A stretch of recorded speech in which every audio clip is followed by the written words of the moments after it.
just wanted to thank you all for joining today. Today's discussion is obviously going to hopefully be very informative and take you through what we believe is an important approach, or really a lens to tackling the development of privacy and security controls in this unique age of evolving legislation we're living in.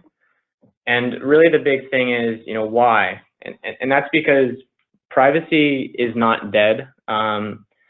It looks a little different than it ever has in the past, but if you've seen Apple's recent marketing campaign, you'll see that it really has finally become not just a driver for compliance and for building programs for data protection and security, but also for driving business in a big way.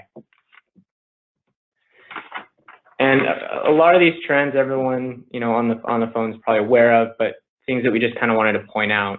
In terms of 2018, why privacy is maintained and become such a big deal is obviously one, public data breaches. We've seen them, we continue to see them.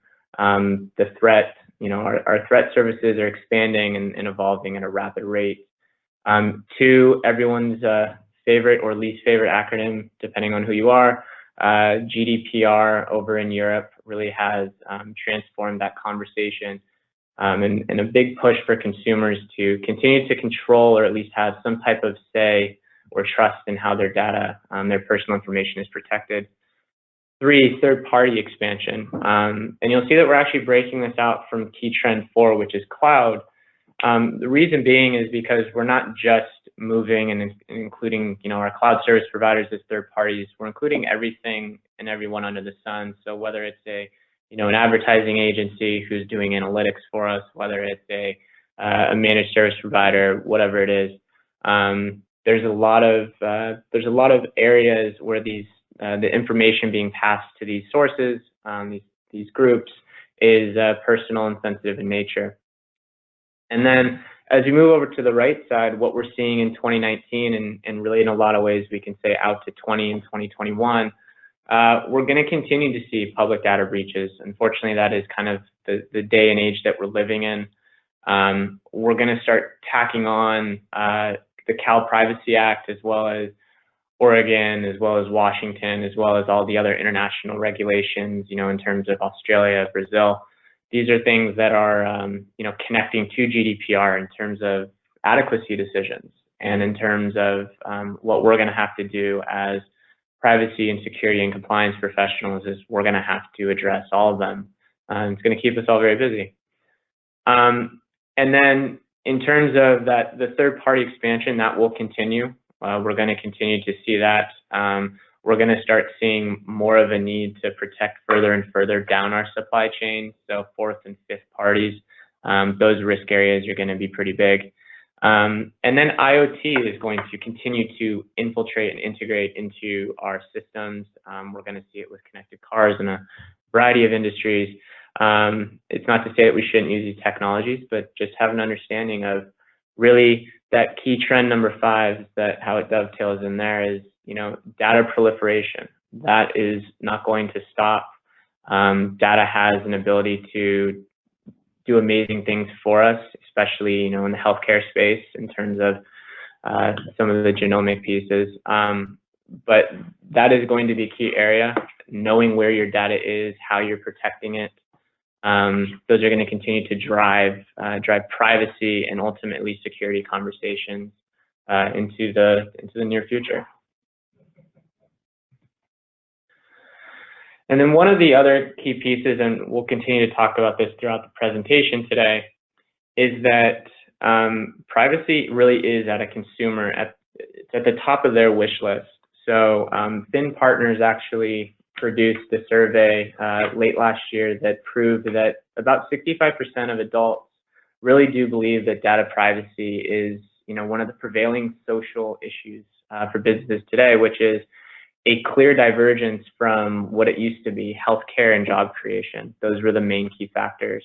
And that really underscores that consumers are starting to understand more and more about how the technology that underpins our digital economy is moving and is going and growing. And really what they're looking for organizations to do, and how they're looking for organizations to ultimately respect the use of that data in providing services or products to them. And then one of the unique pieces is, a lot of the conversation today is about privacy and just driving us to requirements. But privacy, if you look at, like I said, what Apple is doing, there is a key area or a key advantage that you can provide to your organization by, really doing these things effectively and, taking this human-centered approach, which we'll dive into a little bit more today. One of the key indicators is that Carnegie Mellon put out a study, it was actually a few years back, but that in terms of price is an indicator of what consumers want in their privacy. So the more expensive a product, the more expectation of privacy a consumer does have, the less, the least. So if you're an organization that's providing great products, at a high price, the more that you can prove, and define to your customers in a notice or in your marketing campaigns, or just in your general, onboarding of those customers, that is going to allow you to, have a higher price and increase that price tolerance for your consumers.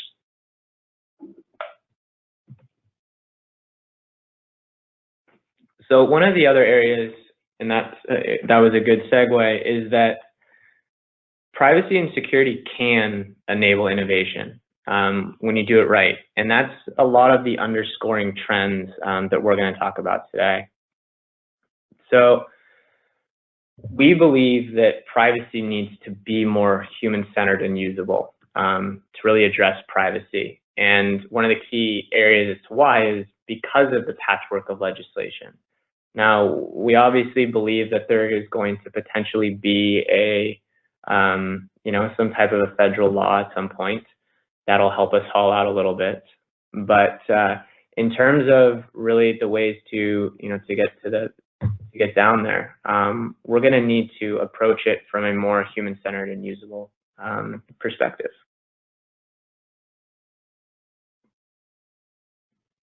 And yeah, just a quick point here is that if you guys have any questions as I'm kind of going through, we're going to try to keep this as dynamic as possible. And if you have anything at the end, then we will approach it. We'll address those in the Q&A section. So why is this approach really important?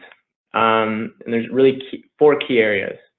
So one is privacy and security are going to continue to converge.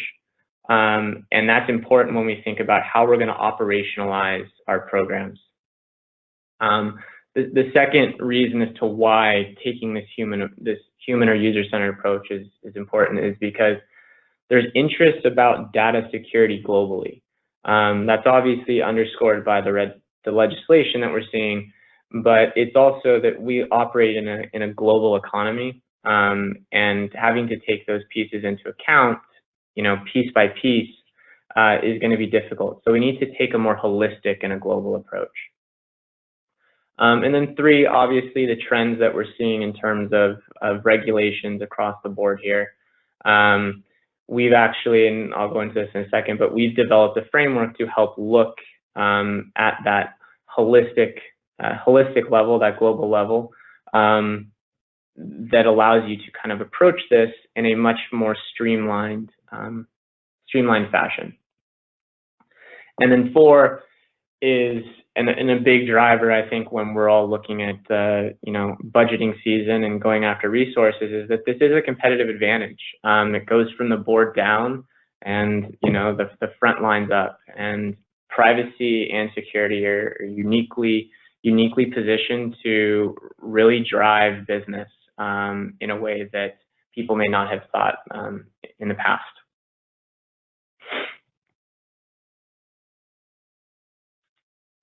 So how do we work on implementing these human-centered privacy controls?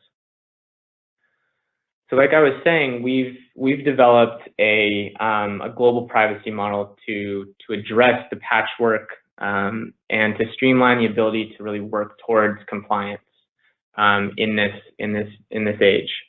Really what this structure is doing is it's optimizing your resources internally as well as externally by design.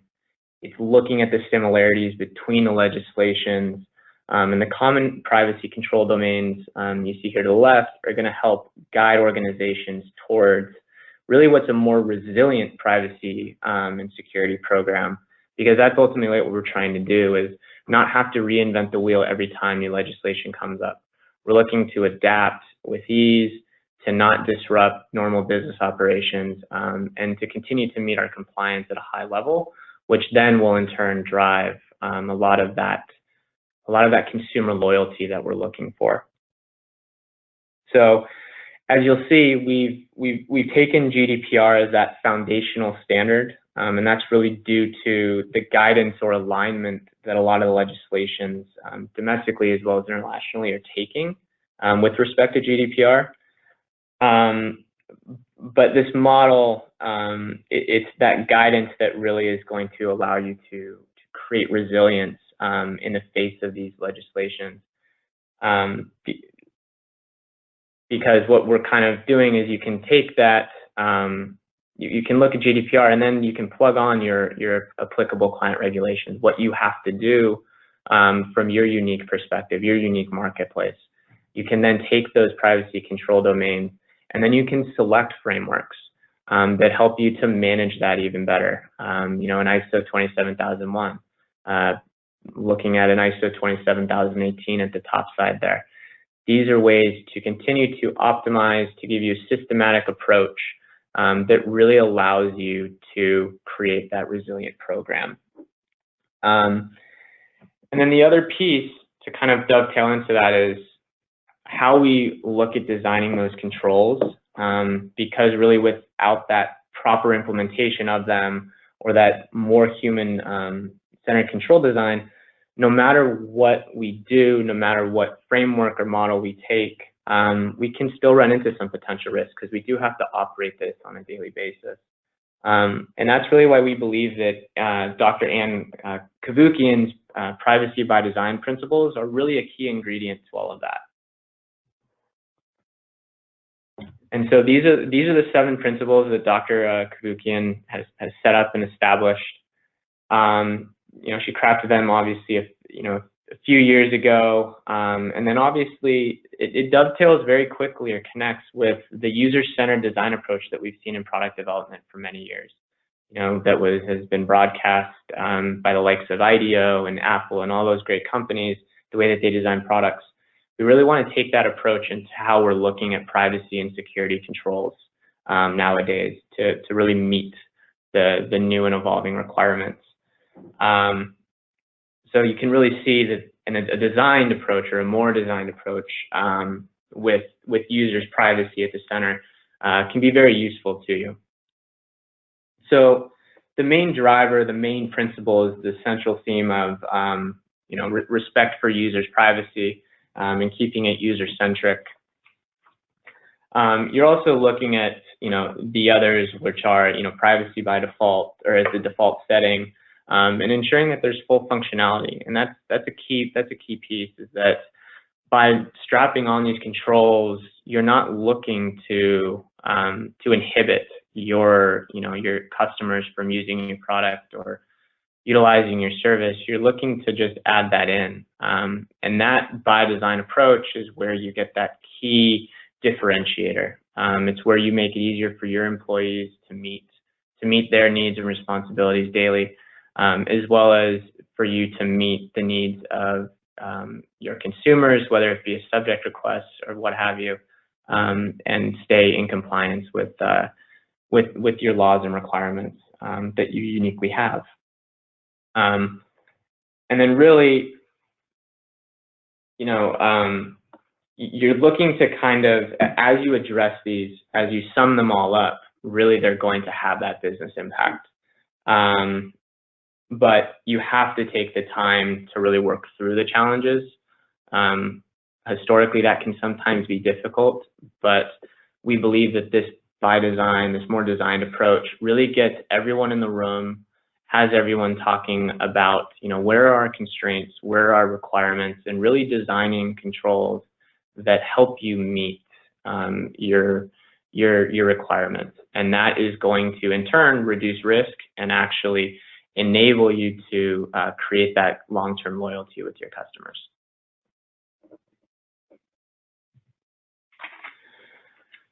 So the other piece that we wanted to address today is, that's all well and good, but where can we actually start looking and implementing these controls today? And we've identified 5 key areas. Now, this is obviously not the breadth, but these are the areas where we believe that right now, starting today, starting tomorrow, you can really start addressing this user-centered privacy approach, taking privacy by design principles and really looking at what exists today. So we have your public-facing notices, the internal policies and procedures that you utilize to operationalize everything, as well as third-party risk management. We talked about that as a key trend. That's a key area to start implementing, as well as privacy impact assessments and your awareness and training.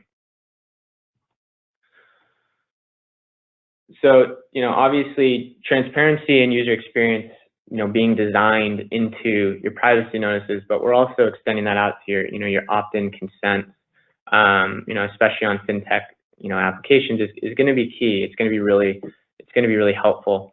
And, everyone will get a copy of this deck at the end, but I've included here a great source for ideas of how to do it.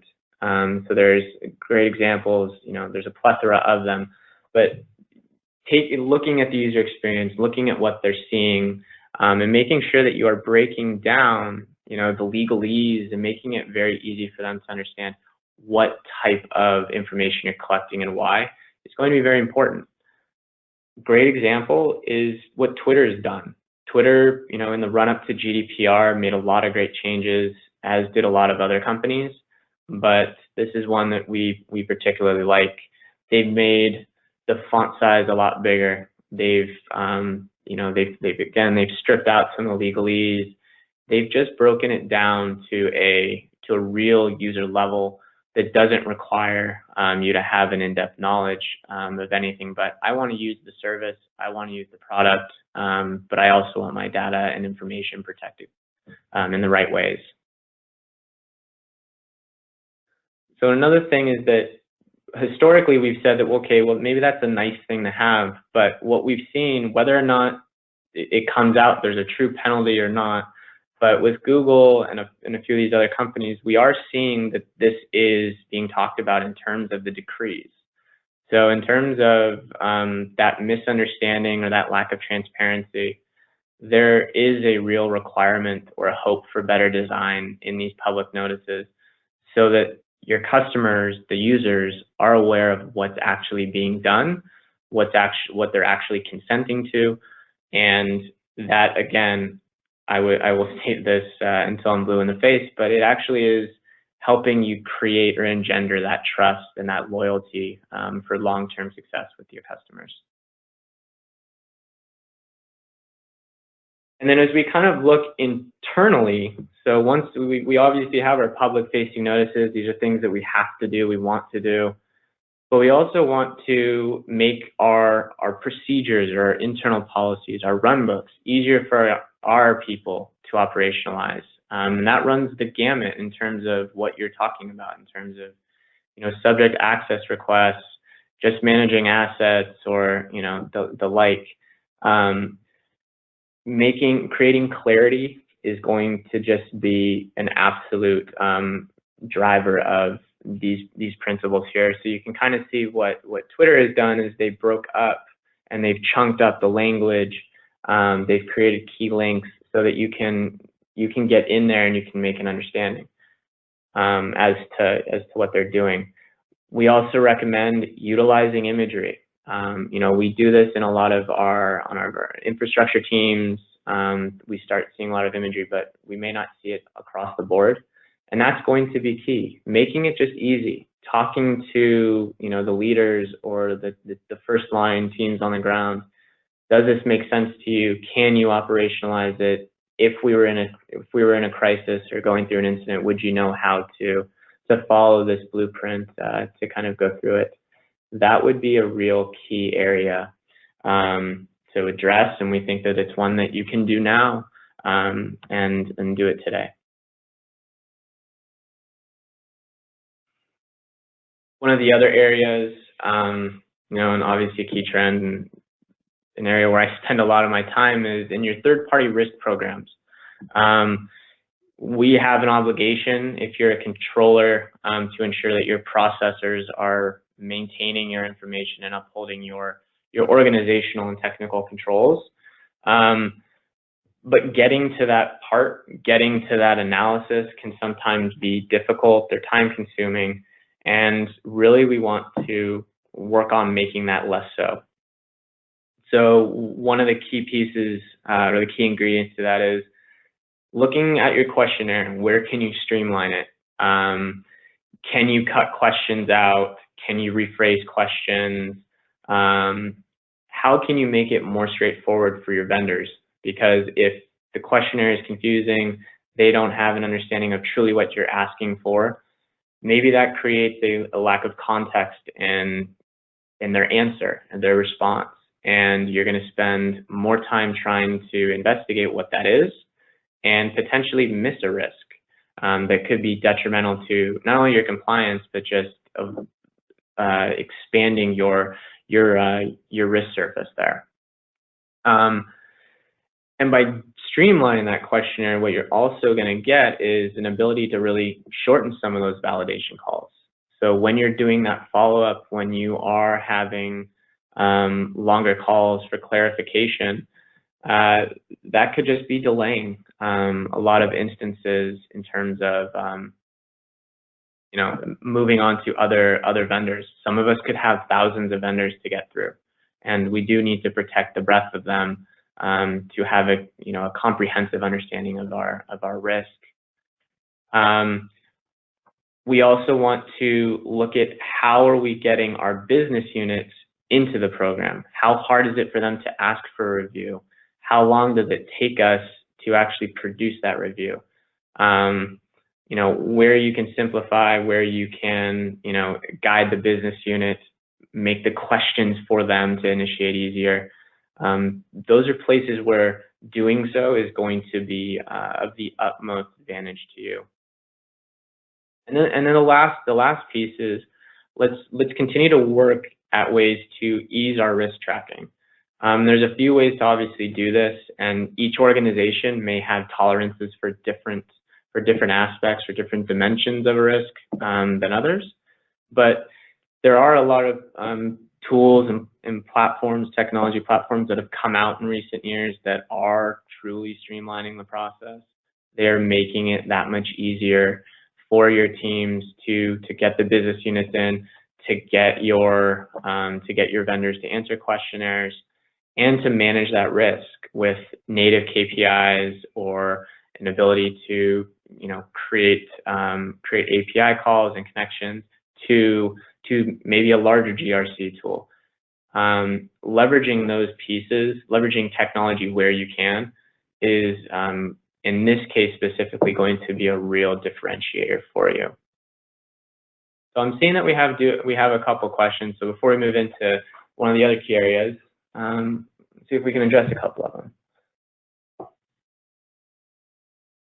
Okay, so yes, as I said, the slides will definitely be available afterwards. So we'll definitely send that right along. And then human-centered is really the ability to look at the user, take more into account the individuals that are actually going to be utilizing your controls. What are they required to do? Can you make it easier for them? Is it a burden? It's looking at potential constraints in a variety of ways.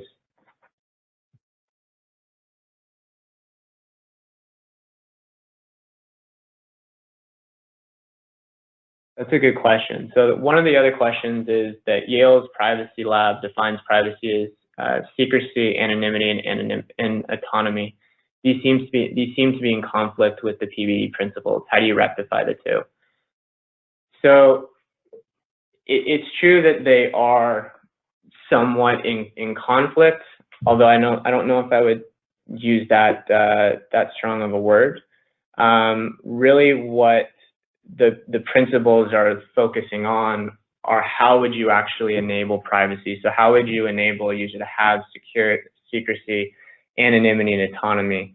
So you're actually looking at much more of a deeper level, even before you're potentially collecting information. So it's not necessarily that they're in conflict, it's that they're kind of getting at the lower piece. And there's actually a lot of research out there that is trying to focus on how do you redefine privacy, and what does it truly mean in this day and age? Because potentially control and absolute secrecy may not be possible, but maybe it's more so the focus on trust and respect of user information. So it's an evolving place, and that's a really good question, and that's why Yale and Harvard and in a variety of organizations like Tevora are looking at privacy at a much more deeper societal as well as a technological in a technological way. And so one of the other areas that we were talking about was working on areas like your privacy impact assessments and your data inventories, and really trying to think about who's having the PIA done on them, what business unit or what have you. So again, it's taking a lot of the approaches that you may with your third-party risk. It's looking at maybe not going so enterprise-wide at first. It's picking up on the key areas where a lot of the personal information is. Like finance or sales and marketing or HR analytics, and trying to also unify the approach. So gathering your information not only for a privacy impact assessment, but a data inventory at the same time. Providing a questionnaire up front, so teams are coming in with a unique, there's an agenda. They know what they need to prepare. They know what they're able to ask, and there's a little bit more clarity, because really what historically these processes have been is, a security or a privacy team going in to actually have this conversation with the business unit, and it may not be as collaborative. And really what we continue to identify is we need privacy champions. We need individuals across the board who are driving these needs day in and day out. That's how you reduce, the burden on, a security or privacy team that may have, less resources than are optimal. So you want teams in marketing and analytics and HR really taking this to heart and putting this into their day-to-day routines. And by streamlining and understanding that going in, tailoring the questions that you're asking, tailoring the approach, that is going to really make this more user-centered, human-centered, and really drive a better conversation that enables you to really create great controls for the long term.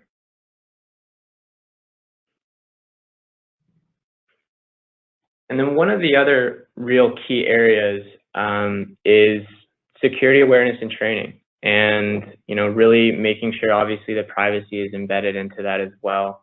A lot of us have done that if we had to run up into GDPR, but for the most part, security awareness and training is sometimes just a checkbox, and some of the retention for individuals may be lacking. And educational psychology shows that the more fun, more approachable, and memorable that you can make it, it really increases that retention, will help to develop a culture that really is taking and applying privacy and security at the day-to-day, the design level, which is really what you need. And there are organizations like Habituate that are actually taking this approach to heart, and they're really focusing on how do we make these training programs much more likable? How do we give people that much more interest in what they're learning? How do we get them involved? And how do we get the frontline customer service team to not just field but also drive an evolution of your global programs kind of moving forward.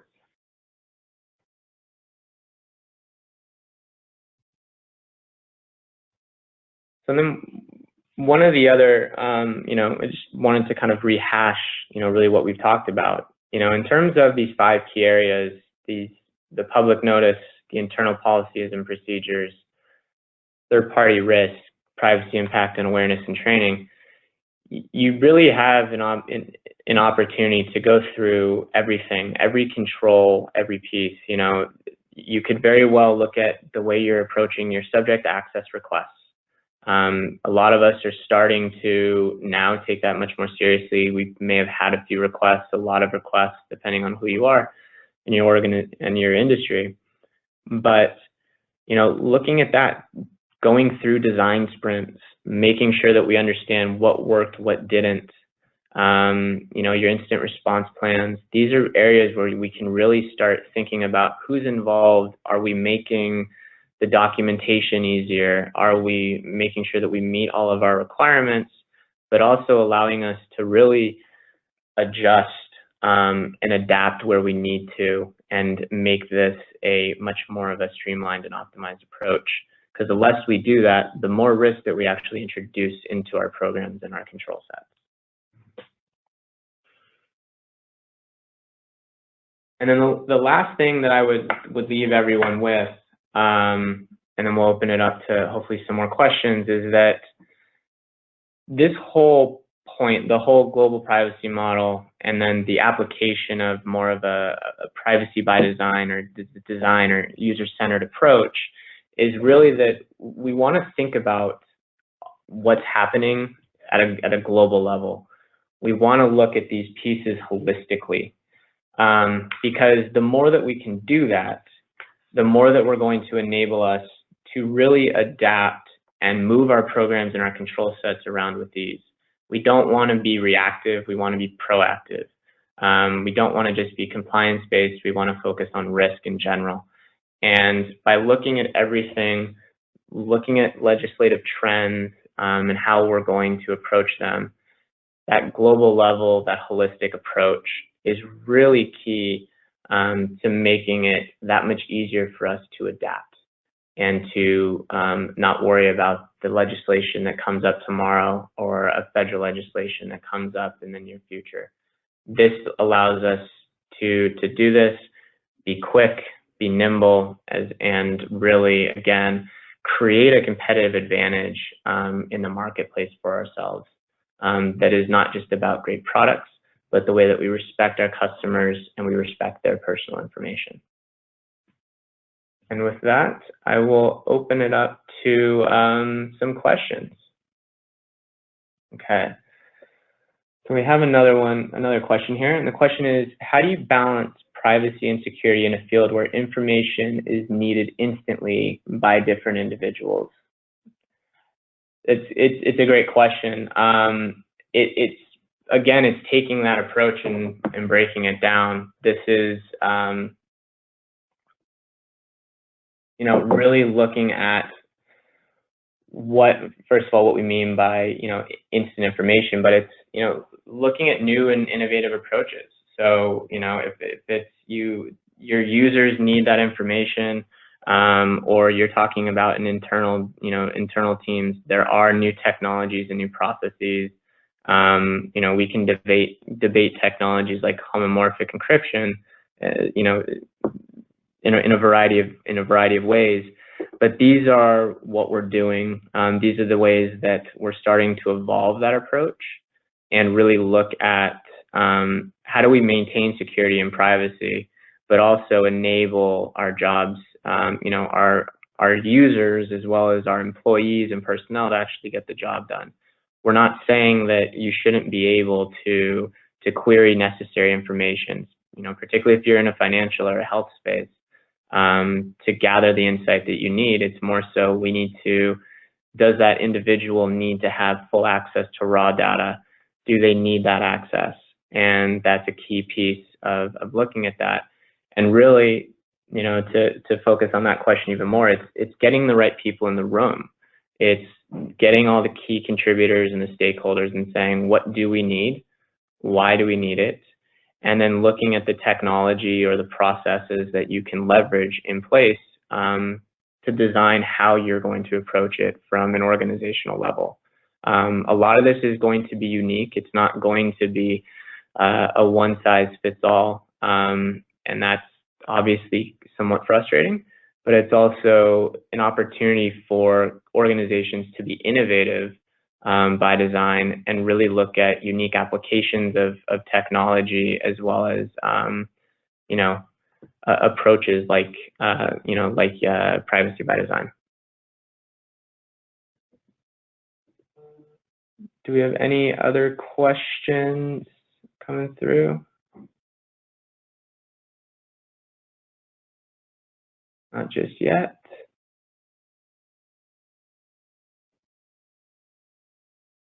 No? Okay. Well, again, I will thank everyone for their time today. We do hope that this was an informative, first approach. We are looking at doing more in-depth webinars that focus on, things like the design sprints that we're talking about and how they would apply and apply over privacy and security domains. But until next time, thank you guys very much. We'll make the recording as well as these slides available and send them on to you guys very shortly. Thanks everyone for attending.